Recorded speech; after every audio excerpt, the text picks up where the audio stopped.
জাতীয় পার্টির পক্ষ থেকে এবারে নির্বাচনে নাকি মনোনয়ন দিবে।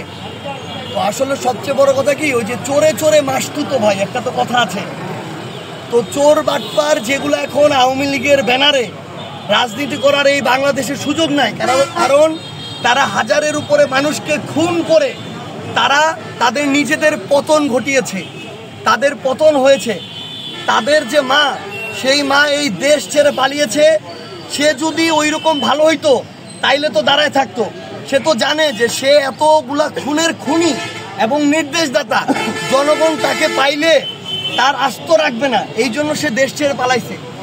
তো এই এক চোর পালাইছে, আরেক চোর এখন তাদের ব্যানারে, যেই চোর এতদিন তাদের ছায়াতলে ছিল, সেই চোর এখন তাদের ব্যানারে তাদেরকে আশ্রয় দেওয়ার কথা চিন্তা করতেছে।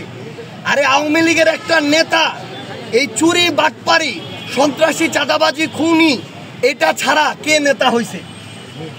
যে নেতা মানে যে ওই একটা জেলার সভাপতি, সেক্রেটারি ছিল, এই ছিল, ওই ছিল, বিভিন্ন পদে ছিল, আমরা মনে করি প্রত্যেকেই সকল অপকর্মের জন্য দায়ী। কারণ শেখ হাসিনা গণভবনে বসে নির্দেশ দিচ্ছে আর একাই সব করে ফেলছে, এটা তো না। এই কালপ্রিট গুলাই তো স্থানীয় পর্যায়ে এগুলোর বাস্তবায়ন করছে। এই প্রত্যেক কালপ্রিট তো এই স্থানীয় পর্যায় থেকে শেখ হাসিনাকে ধীরে ধীরে স্বৈরাচার করে তুলছে। আপনারা এতদিন দেখছেন যে আপনি খালি শেখ হাসিনার বিরুদ্ধে কিছু একটা বলেন, সবাই মিলে একসাথে ঝাঁপায় পড়ছে। শেখ হাসিনা এসে ঝাঁপায় পড়ছিল তখন এই স্থানীয় তার যত চামচা তোষামতকারী তারা ঝাঁপায় পড়ছে। তো এরা প্রত্যেকেই এই গণহত্যার জন্য দায়ী। এখানে ভালো নেতা খারাপ নেতার কিছু নাই। এই রিফাইন্ড আওয়ামী লীগের যে গল্প, এই আওয়ামী লীগের দোসর, আওয়ামী লীগের চামচা জাতীয় পার্টির কো চেয়ারম্যান দিতেছে, এই রিফাইন্ড আওয়ামী লীগের আইডিয়া হইতেছে ভারতের দেয়া আইডিয়া।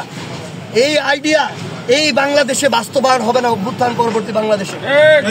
আমরা স্পষ্ট করে একটা কথা বলি, এই বাংলাদেশে যারা 2009-এ বিডিআর হত্যাকাণ্ড ঘটিয়েছে, শাপলায় আমাদের আলেম ভাইদের উপরে নৃশংস হত্যাকাণ্ড ঘটিয়েছে, এই 24-এর অভ্যুত্থানে হাজারের অধিক ছাত্র জনতাকে খুন করেছে, সেই খুনিরা এই বাংলাদেশে কখনো রাজনীতি করতে পারে না।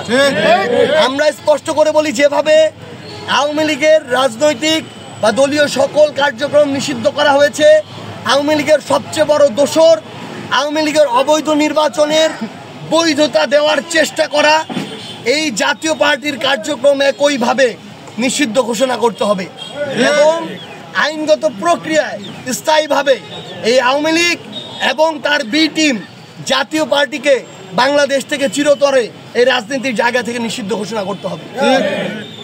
তাদের সাহস কিভাবে হয় গণ অধিকার পরিষদের মতো একটা দলের নিষিদ্ধ নিয়ে কথা বলার?